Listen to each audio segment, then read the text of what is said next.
Hey everybody, come on in the house and turn your video on. I know Matt and April would love that. Now trying to get my message out in the public, but you need to help it, tell them that you love it. You don't think it's time, so I know you. Hey Kara, You ain't coming down, you ain't never coming. California contingency, let us see your face.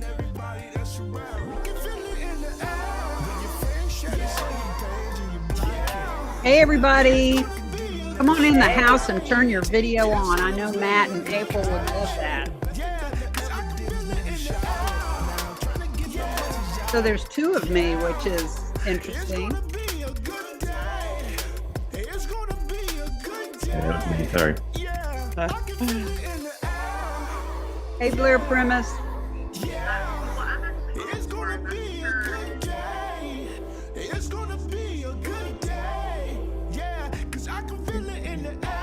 Hey everybody. Morning. Congratulations, Blair.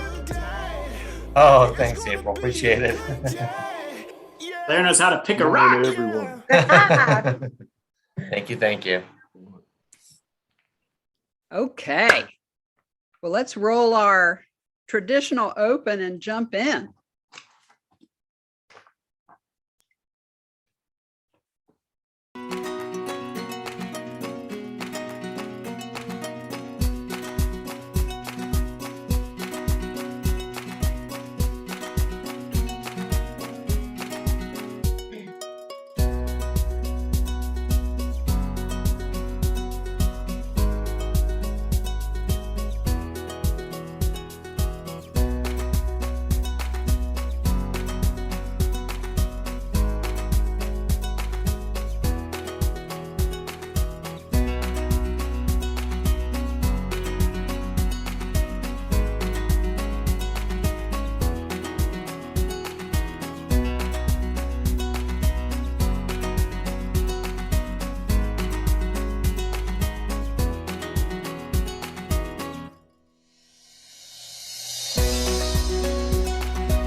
Hey, everybody. Welcome to Human Touch. I'm Lou Solomon. We're so glad you're here. Welcome to the folks in the Zoom room and also to our friends watching on YouTube.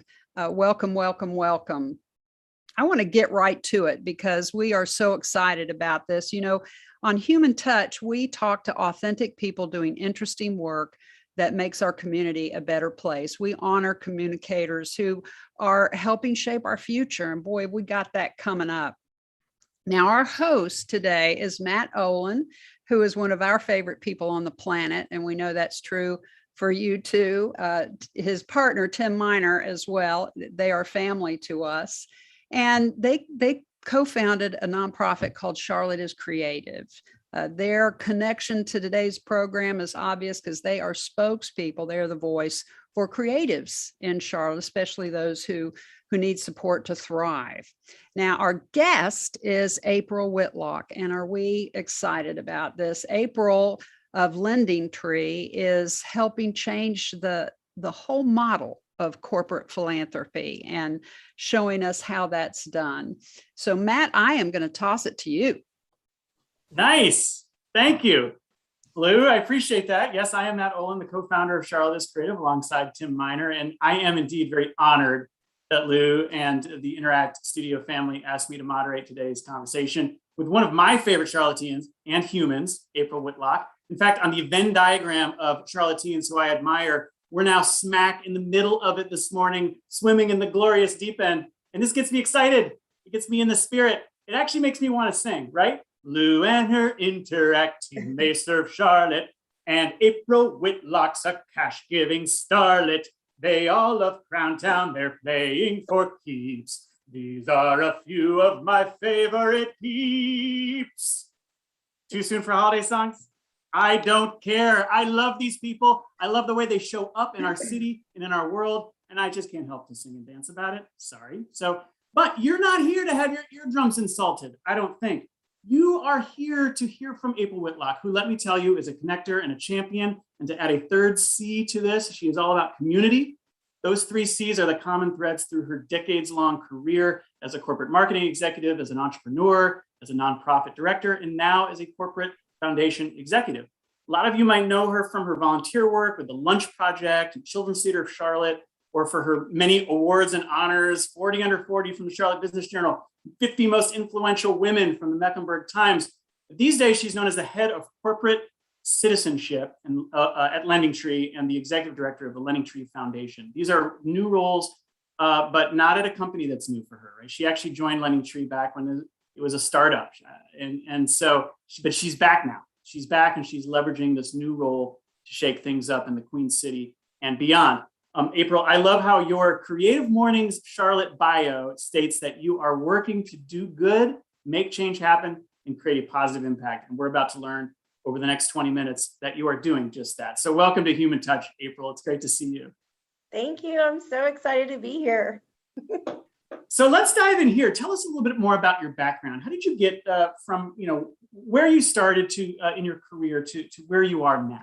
Give us a little bit of that. Paint that picture. But it really doesn't make any sense. I mean, there's nothing linear about this process. But I started my career in advertising and marketing and branding in Chicago, and decided it was time to move back home at one point, and was kind of in the early throes of the .com days.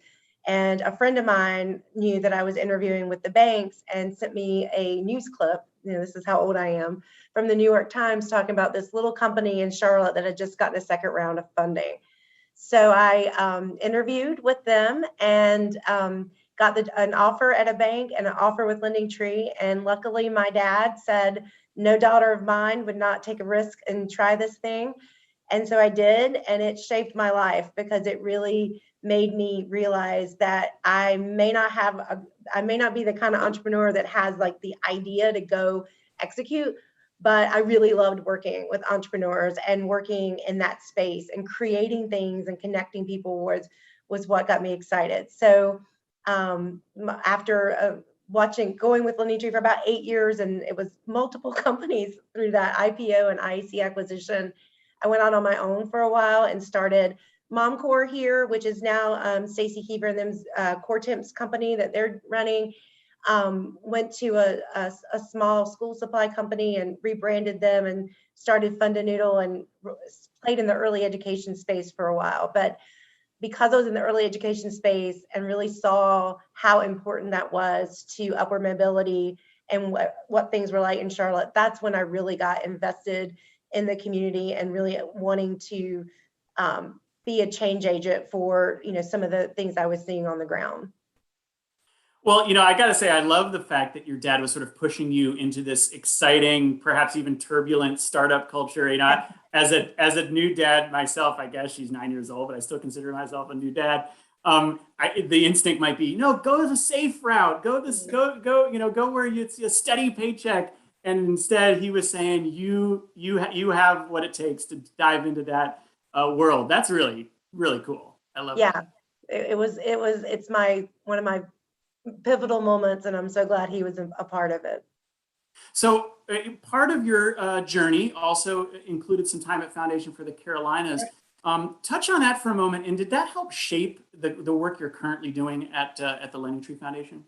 Yeah, actually, I joke with Catherine Warfield sometimes, and I was like, I didn't realize it, but I was writing a business plan for what I wanted to do here at LendingTree while I was at the foundation. So I had sold my early education business and really decided I wanted to do consulting in the nonprofit space, because I really felt that with a lot of nonprofits, they really needed someone with business acumen and marketing experience, but the kind of places where I wanted to play were probably too small to hire that. And so, really coming in as a consultant or a helper, and was doing a lot of different projects for Girls on the Run and Classroom Central and some others, when the opportunity to go contract with Foundation for the Carolinas came up, to really focus on their kind of their business development side, really educating all the new people in Charlotte that there really is like a mini Fidelity Charitable over there that is, you invest there and you're doing good doubles.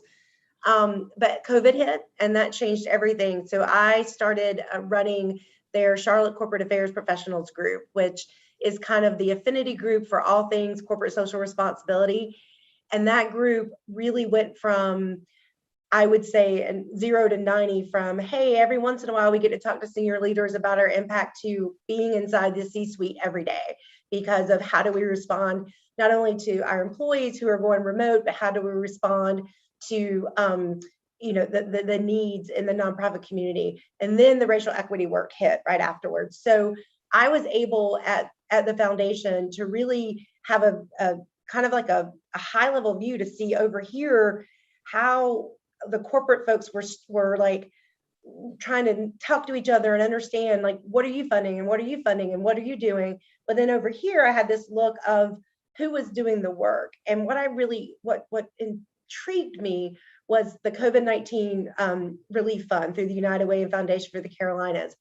That if you go back and look at their grants, the first round of grants, they were to large organizations, they were large dollar amounts, and they were really there to kind of keep the doors open and keep things going. And then those subsequent rounds ended up being pages and pages because they were much smaller, community embedded nonprofits, often founder led. We're only getting maybe $30,000 or less. But then I would go follow them on social media and kind of keep in touch with what they were doing.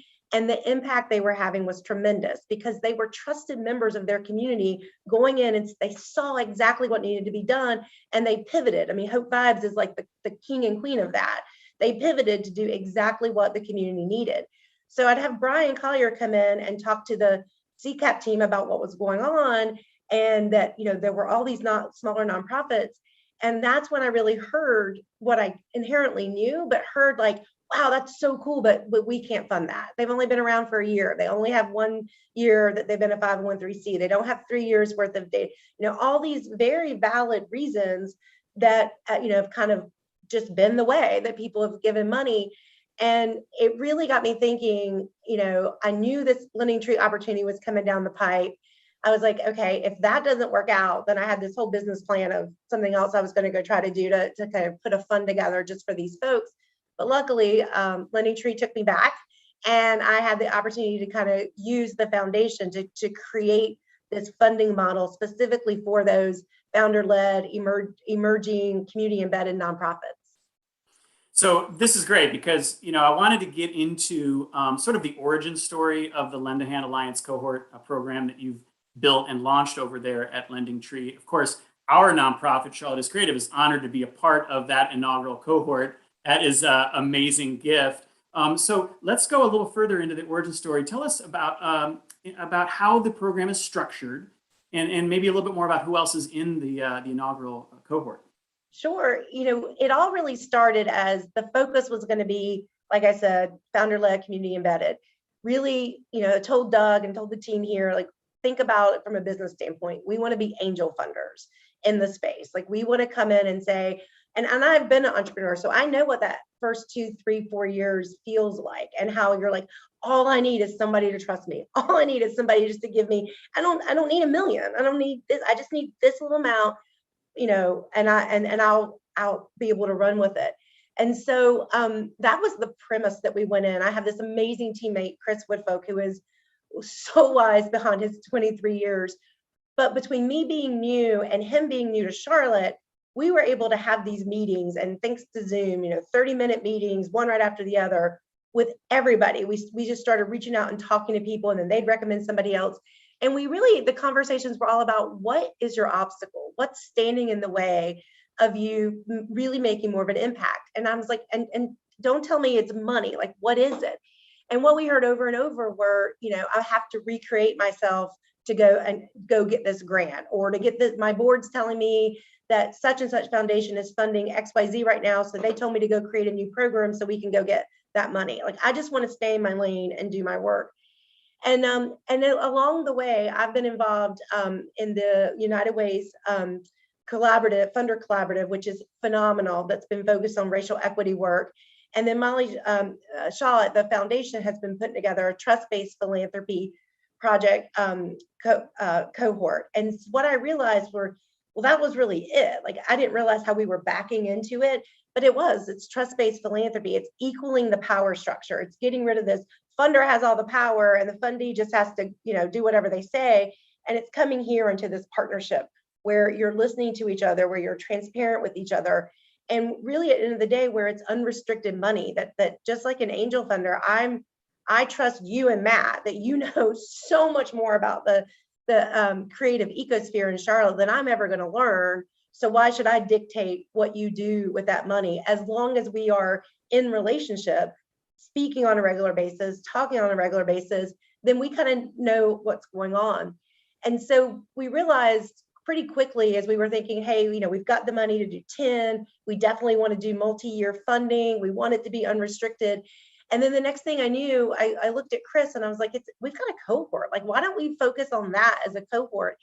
Because the other thing I heard, and I knew as a former entrepreneur, is that if you're running an organization and it's just you and maybe one or two other people, I know what that's like. It's all consuming. There's no time to stop and think about strategy. There's no time to stop and think about purpose and focus. So we're like, okay, let's do a cohort where 4 times a year, they have to give us a day. And we're going to come together as a day, and they have to give us a day without their phones, without interruptions, where we really help them like focus on capacity building and strategy and leadership development and collaboration. And that was the other key of the cohort. When we started seeing all these pieces where we knew people were collaborating, or we could think, wow, look at Digi-Bridge's Innovation Alley. Those walls are white. Wouldn't it be awesome to bring in ArtPop, in to come in and get an artist to paint those murals? And so we started seeing those points. And then we realized too, that as great as it is, and to focus on these community embedded, there were 2 larger nonprofits, the Relatives and Charlotte Rescue Mission, that had come to us and I was really ready to dismiss them, but Chris was like, no, April, let's look at this. They came to us with really innovative ways that they were wanting to do a pivot. And one of the current, she didn't know it at the time, but one of the current cohort members, Sharon Jones from Dottie Rose, I was talking to her and I was like, I keep thinking we want to do community embedded, but there's a couple bigger folks. And she's like, April, if you do this, she's like, I would want you to have a bigger nonprofit in the mix so we could learn and mentor from each other. And so that's when it really gelled, that we wanted to create this cohort, that we were not going to have these restrictions around the funding, but we were going to have really high expectations about level of engagement, that we really expect interaction. We really expect back and forth communication. We really expect this relationship to be built. And that's where we are right now. We've had 1 quarterly meeting for 8 hours on Zoom that people still tell me it was the best 8 hours they ever had. So hopefully when we can be in person in December, we'll really be able to make it bigger. Well, having been in that 8-hour meeting, my head was exploding by the end of the day. It was unlike anything I'd experienced, for sure. Just really, really powerful stuff. And to be in relationship with these other nonprofits and inside of a culture that champions collaboration and helping each other, it's really a beautiful thing. And this model really does have this model that you're creating there has the power to, I think, transform corporate philanthropy in Charlotte and beyond, right? Trust-based philanthropy, multi-year support designed to create these meaningful relationships and sustain success for these nonprofits. Why do you think now is the right time in our city and in our world for a model like this? I think it's just all coming out, out of 2020. I mean, just the triple pandemic, if you will, that everybody says, and looking at that powerful combination of the pandemic ripped the Band-Aid, like so visible to everybody, about the haves and the have-nots and where all the inequality was, especially in this town. Like all the things we've been talking about for years, all the different committees, like all of a sudden the pandemic, it was in your face, like, where the problems were. And now, seeing with the way that the school feedback is and the issues with, how big the gap got in that year. I also think that there's always been an appetite in the corporate philanthropic space to do things differently. And the pandemic gave a lot of my peers access, at some companies, it gave them legitimate access to the C-suite for the first time. It wasn't just like, oh yeah, this is philanthropy over here. This is kind of a nice to have, just like our marketing department is kind of a nice to have, and we kind of have to do that. So I really think for a lot of corporations, big and small, the pandemic and then the racial inequality movement and work that came after that really exploded this is not a nice to have. This is being a good corporate citizen and being socially responsible in your community. I mean, it's a no-brainer. It has to happen. It's just as much as important as having, your head of HR. I mean, you have to be doing the work in the community. And then the third kind of piece of it are the Gen Zs and the talent, war kind of that's going on now, is that this younger expectation, this younger generation, they expect it.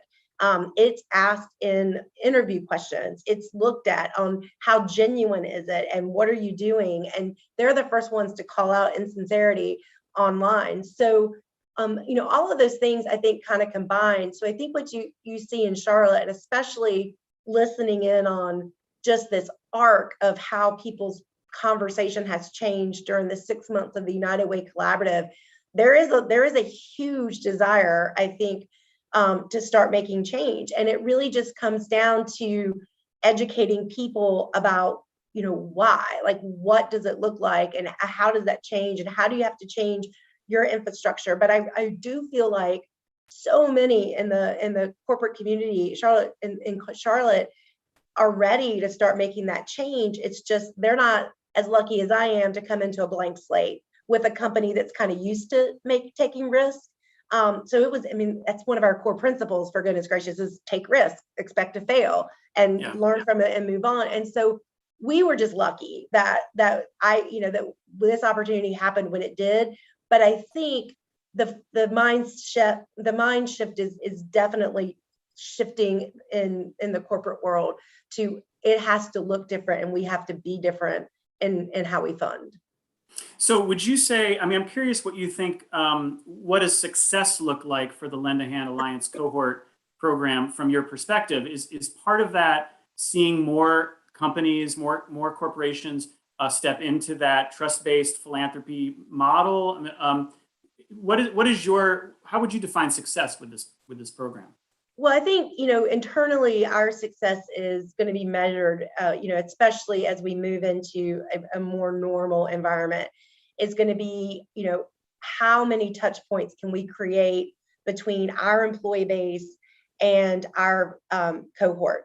So, for example, last week was our first LendaHand week that we'll do every year to highlight. And so even though we're in this beautiful office, we don't have a lot of people coming in yet, we did a lot of hands-on things last week, like making STEM kits for Digi-Bridge, that were the first time that, even though we launched this and we've talked about it a lot, it was the first time a lot of people were able to get hands-on and be like, wow, like that, I want to learn more about this organization. And then the reverse. So Coach Will McNeely from Do Greater, who's here in the audience this afternoon, he will be speaking to the LendingTree employees in our leadership conversation series about perseverance. So that's the other point of success, is how much exposure can we give the folks in our cohort? You and Matt have already talked to that leadership on that leadership circuit. So how can we, create those different partnerships and collaborations? When Wendy at ArtPop, we have these gorgeous inspiration cards that are now all over our office and being shipped out to all of our other offices from their artists that people can put on their desk or write notes to other employees. So for us, it's stories and it's impact numbers and just how many touch points are there, and let's list them out. But in the community, I think it's this success, it will be tied to, are we seeing more corporate dollars really get pushed into the community with that feeling of, we're going to let you go and do what you do best. And trust-based philanthropy is not new. So many people have been doing it. Ally's been doing some versions of it, but it's really, I think, getting to the point now where we get Charlotte comfortable that you can make a big impact with small dollars to, people, to community embedded nonprofits. So what I'm seeing happen, and what I think the big success for me, is if we can get to a point where funders are collaborating, where we're talking to each other and we're saying, hey, you do this and I do this, how do we pull it together? And at the same time, nonprofits are collaborating, and people really say, hey, I'm going to focus on my lane and I'm going to go really deep in my lane in my community. And so that means I'm not going to create an after school program because I know Digi-Bridges is awesome. So I'm going to bring them in. And then we're going to go to LendingTree, or we're going to go to Ortho, or we're going to go somewhere, and we're going to ask for a grant for us together. And for me, like, that is even more important than everybody doing trust-based philanthropy, because I feel like we're throwing and throwing and throwing and throwing money at problems, when I think we just need to sit back and let the folks in the community on the ground, like, start finding ways to get that money to them and let them figure out their collaboration points and what they need. Well, I just love that you are inspiring the spirit of collaboration in our community. Certainly, you know, as one of the chief tenets of creativity, collaboration is absolutely key for the future of our community. And I just love that that's just baked into the DNA of what you're building over there. Okay, so we have a lightning round. I do have a lightning round, but before I hit you with the final lightning round, really quickly, you are officially now a disruptive philanthropist. It's on LinkedIn. I've seen it, so it's official. You are a disruptive philanthropist.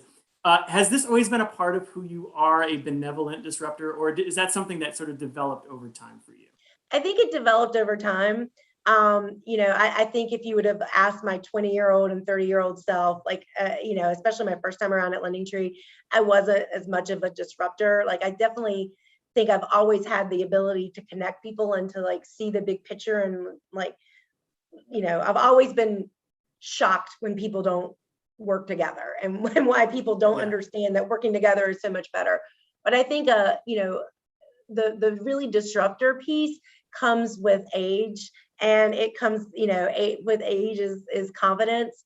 And I think it just comes to the point where, you know, being in this position and representing this company, and, you know, gives me an opportunity to reflect what the company's all about. And we were a disruptor in the mortgage space 25 years ago and continue to try to be that. So our philanthropy should follow suit. All right, I have about 1 minute for us to plow through 10 lightning round questions. So let's keep them short. Here we go. April Whitlock, who is your hero? Oh, my dad. I wish he was still here. Oh my gosh, love, love, love to the dads. Okay, biggest phobia? Snakes. Oh, I'm with you. We're kindred spirits. What's your go-to karaoke song? Oh, you'll appreciate this. It's Dancing Queen. Though after last week, I'm not so sure I want.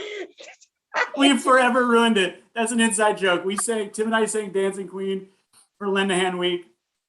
We've destroyed it. I'm sorry. We've ruined that for you. That's our gift to you. All right. What's your favorite vacation spot, April?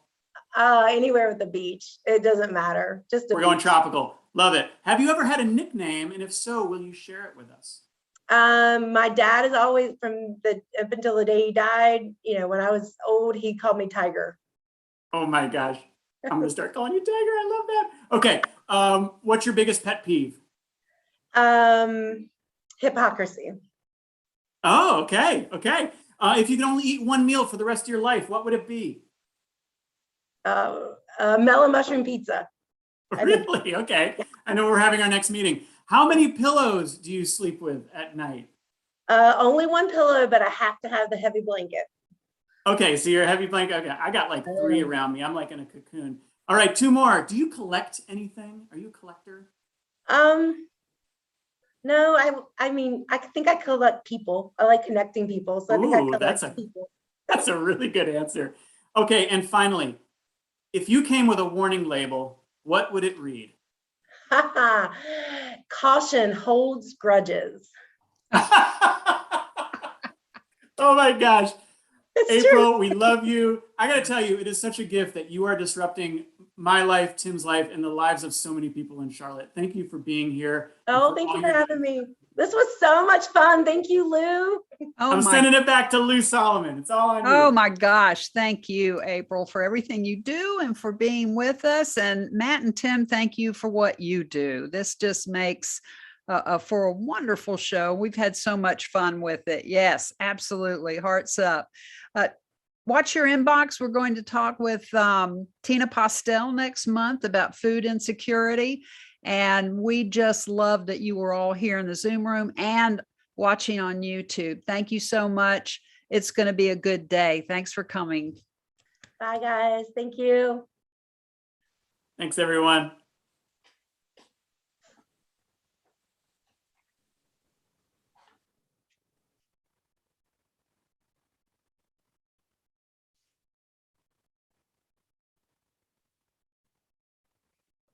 Bye, guys. Bye. Loved it. Thank you so much. And you